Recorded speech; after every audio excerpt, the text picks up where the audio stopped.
Bonjour à tous, aujourd'hui c'est l'heure de notre review de la semaine suivante de WIS Affiliate. Déjà avant de commencer cette vidéo, avec Ellie on souhaitait vraiment vous remercier pour tous vos retours déjà par message pour la prog et surtout à tous ceux qui sont venus nous voir à la réunion des affiliés avec qui on a eu le temps d'échanger quelques mots et de pouvoir vous voir coacher, de pouvoir échanger avec vous. Franchement c'était super cool, donc j'espère que vous serez tous là l'année prochaine à la réunion des affiliés parce qu'on a vraiment passé un sacré moment tous ensemble. Donc déjà merci à ceux qui sont venus et vraiment on continue comme ça les gars.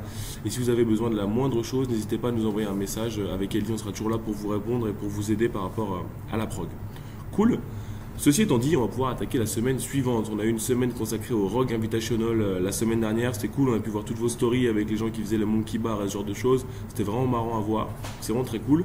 Cette semaine-là, on va commencer lundi avec un 21-15-9 de Hang Power Clean and Jerk, puis suivi de 200 mètres de course à pied. Un entraînement très court, target 6 minutes, time cap 9 minutes. Ce qu'il faut, c'est une charge modérée où les athlètes envoient la sauce, où ils arrivent quasiment à faire toutes les séries unbroken. Et une fois qu'on a fait ce workout court, passer à l'after party où on aura des strict pull-up, puis du Zerker squat. Pour les strict pull-up, un petit twist aujourd'hui puisqu'on va les faire en bandit pull-up. Donc ce qui fait qu'on aimerait avoir une option plutôt facile pour que les athlètes puissent faire un paquet de répétitions. Pour le Zerker squat, gardez la barre du workout, mettez la barre au niveau des biceps et on vient faire du squat comme ça. Ça nous permettra de renforcer un petit peu au niveau des abdos et ça changera un peu la modalité du squat. Rappelez-vous, quand vous avez un workout court, insistez dedans dans le rebrief, ok, surtout auprès de vos athlètes débutants qui eux ne connaissent pas la sensation du sprint. Expliquez-leur bien que ça fait partie de notre méthodologie et que sur cet entraînement-là, c'est all gas. Ils doivent foncer sur la course, ils doivent vraiment tout donner aujourd'hui et c'est ça le cœur de l'entraînement et c'est aussi ça le cœur de notre méthodologie CrossFit, des entraînements aussi qui peuvent être courts. Pour notre entraînement de mardi, cette fois-ci, on aura un entraînement style Fight Gone Bad, donc avec des minutes de travail et c'est une sorte d'émum en fait, avec 50 secondes de travail et environ 10 secondes de récup. Pour la mise en place, aujourd'hui, il va falloir être super précis avec les athlètes parce qu'il y a beaucoup de matériel. Donc, répartissez-les en groupes de 4, 5, 6 personnes s'il faut et ne donnez l'option au GHD que pour ceux avec qui vous êtes sûr qu'ils peuvent réaliser du GHD sit-up et qu'ils en ont au moins 20 reps unbroken avec ça. Sinon, diminuer l'amplitude, ça vous paraît compliqué en termes de matériel. Ou alors, adapter avec des sit-up ou des V-up pour qu'on garde cette notion d'abdos aujourd'hui. Qu'est-ce que j'allais dire? Maintenant, dans votre enseignement, passez rapidement à l'échauffement général en déblayant la plupart des mouvements en faisant du dumbbell clean, du squat et des jumping pull-up. Une fois que vous avez fait ça, vous insistez sur l'extension de hanche dans votre spécifique warm-up avec des dumbbell snatch et des wall ball. Insistez sur l'extension de hanche, les talons qui restent au sol, puis donnez les options au pull-up. Là, vous aurez pu faire un bon review des mouvements. Et une fois que vous avez fait ça, passez un petit peu de temps au sandbag practice. C'est un élément qu'on n'a pas beaucoup touché. L'idée, ça va être de venir faire une progression légère avec le sandbag qui part du sol, faire un deadlift, puis le sandbag qui part du sol, deadlift, puis se relever. Et enfin, troisième étape, extension de hanche forte, je l'amène sur l'épaule ou au-dessus de l'épaule. Lancez le workout autour d'une trentaine de minutes de WOD pour avoir le temps de faire en after party tranquille où il y a un athlète qui vient faire du sandbag hold et dès qu'ils viennent breaker, ils prennent les dumbbells derrière la tête et ils font du Kang squat, donc good morning squat, squat, good morning. Une fois qu'on a fait tout ça, on célèbre les victoires du jour, on fait un bon débrief, un petit peu de stretch et on est pas mal pour la séance de mercredi. Cette fois-ci, on aura un workout avec des toes to bar, des push-ups et des double under.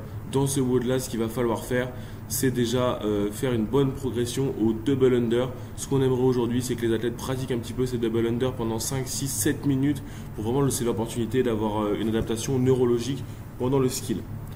Une fois qu'on a fait tout ça, on fait notre progression au toes to bar et ensuite on donne les bonnes options à chacun. On vous a noté des targets de reps qu'ils devraient atteindre s'ils veulent pouvoir faire aujourd'hui le workout comme prescrit et vous avez une nouvelle vidéo avec une bien meilleure démonstration que moi vu que ce sera Mélodie qui fera les démonstrations du toes to bar. Ensuite quelques répétitions sur les push-ups et on envoie le workout du jour, 6 tours à effectuer. Pour les débutants, n'hésitez pas à vraiment scaler en knee raise, en push-up avec une plate au sol pour réduire un tout petit peu l'amplitude et des jumps sur plate. L'idée aujourd'hui, c'est vraiment d'attaquer vraiment fort ce workout, en pousser très fort, un peu comme celui de lundi. Cool.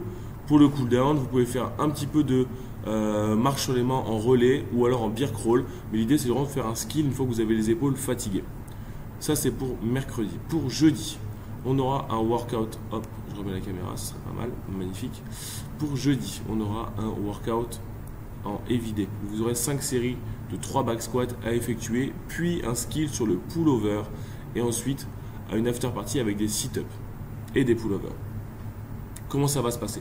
Vous lancez votre séance, vous faites un bon échauffement général. Une fois que vous avez échauffé les athlètes, vous faites une bonne review du back squat et surtout vous leur laissez le temps de monter en charge.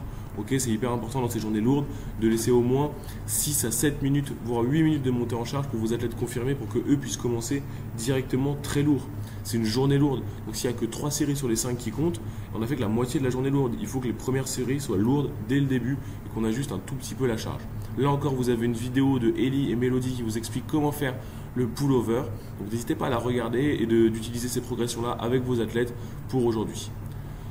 Vendredi, on aura un entraînement avec, hop là, ça s'affiche magnifique. Hop là, on aura un entraînement avec des burpees facing et des sumo deadlift high pull. Quel va être le workout? Vous aurez à faire des bar facing burpees sumo deadlift high pull mais en format dégressif 4 time, 21, 18, 15, 12, 9. Un workout qui déjà sur le papier doit faire mal au ventre. On sait que là ça va être un sacré workout, grosse extension de hanche sur le sumo deadlift high pull, le cardio qui va monter dans la gorge directement au niveau des bar facing burpees. Ça va envoyer la sauce. Chauffez vos athlètes les plus compétiteurs ou ceux qu'on peut vraiment le plus challenger parce que ça va être un sacré workout. Ça va être important d'en reparler dans le rebrief de ça. Au sortir de tout ça, on fera un peu de skill sous fatigue avec du ring muscle up, du GHD sit-up si vous avez l'opportunité d'avoir des GHD sit-up assez dans votre séance, puis du ring muscle up. Vous avez des options pour chacun et les partenaires travaillent par deux sur les muscle up. Ne vous compliquez pas la vie. Si ça ne passe pas, utilisez les ab mat sit-up, ça donnera une super after party dans tous les cas, puisque l'idée derrière tout ça, ce sera vraiment de passer un petit peu de temps de transition et laisser les athlètes pratiquer ces mouvements-là qui sont plutôt complexes sous fatigue. Ça, c'est pour notre journée de vendredi. Pour notre journée de samedi, on aura notre traditionnel workout en team de 2 avec un AMRAP. Le numéro 1 sera au rameur, devra effectuer un maximum de calories. Et le numéro 2 devra effectuer un 20 pistoles, 10 handstand push-up, 5 burpees pull-up. Donc c'est des mouvements qui sont super compliqués en termes d'exécution. Donc il va vraiment falloir jouer sur cette donnée neurologique ou sur cette complexité des mouvements pour pouvoir retirer le meilleur de l'entraînement du jour. Aujourd'hui c'est un workout by Weekend Wind Up. On vous invite plus que fortement d'aller voir ce compte Instagram qui est tenu par Rob Lawson. Et vraiment, vous avez un sacré paquet de bons workouts à faire avec les copains.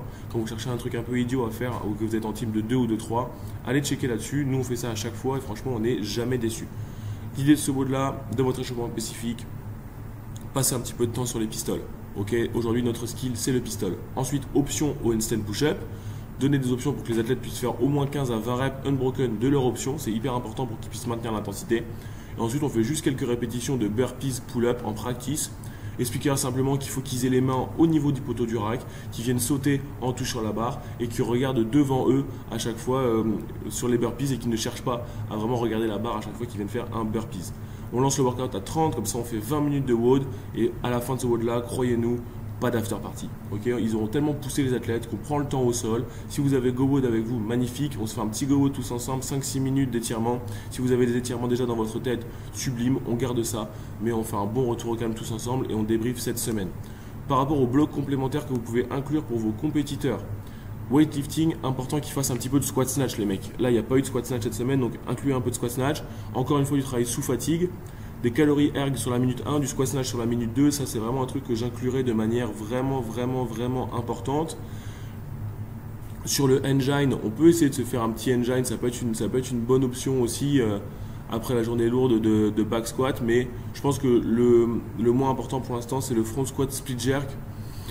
Ils auront déjà fait du back squat lourd, c'est pas le truc que j'irai vraiment chercher en priorité, mais vraiment le squat snatch, travail de skill au squat snatch, puis un petit engine. Et si vous avez l'opportunité de nager, franchement c'est magnifique. Et en complément, si vous avez quelqu'un qui n'a pas fait la journée lourde, franchement, ou alors vous avez un bon compétiteur, dans ce cas-là, faites-lui faire le front squat split jerk, ça peut être aussi une bonne solution. Encore une fois, c'est vous qui choisissez si vous donnez ces données-là directement aux athlètes en début de semaine, ou alors vous leur dites, vous le notez au tableau à côté du WOD du jour, qu'ils ont la possibilité de faire ça en plus et que ça peut être une bonne idée. C'est cool de garder pas un contrôle, mais de garder notre groupe tous engagés ensemble. Encore une fois, merci encore pour tous vos retours, merci pour votre engagement par rapport à la programmation. Avec Ellie, on est vraiment super content de faire ça chaque semaine. Donc merci encore pour tout. Si vous avez besoin de quoi que ce soit, vous avez nos emails, vous avez nos Instagram, donc n'hésitez pas à venir nous poser des questions. On se fera un plaisir de vous répondre. Passez une bonne semaine et on se dit à la semaine prochaine. Ciao les gars.